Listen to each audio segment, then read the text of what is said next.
তো হ্যালো বন্ধুরা, রাধে রাধে। তোমরা কেমন আছো? আমরা খুব ভালো আছি। চলে এলাম তোমাদের সাথে একটা ভিডিও নিয়ে। তো আজকে জানোই তো একাদশী, পূর্ণিমার প্রথমে একাদশীটা আমি ভাবছিলাম পালন করব, তো আমি আজকে ফাইনালি করেছি। তো আজকে সকালবেলা যাই ভোগ দিই না কেন, সকালবেলা তো কাজু কিশমিশ দিয়েছিলাম, কিন্তু এখন দেখো কী কী ভোগ দিয়েছে সেটা শেয়ার করবো। আর সকাল সকাল তো গোপালকে চান টান করে একদম সাজিয়ে গুজিয়ে রেডি করে দিয়েছিলাম। আর এখন দেখো দিয়েছে হচ্ছে মিষ্টি, জল। এখানে ফলের মধ্যে আছে তোমার আম আর কলা।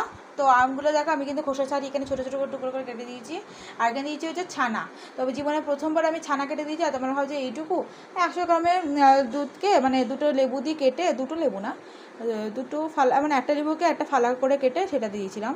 তো যাই হোক, দেখেন ওপর চিনি দিয়ে দিয়েছি আর তুলসী পাতা দিয়ে দিয়েছি সব পাতে। তো ওদেরকে ভোগ দেওয়ার পর দেখো আমি তুলসী দুপুরে আরতি করে দিয়েছি। চলো, ওদের ভোগ দেওয়া হয়ে গেছে আমার।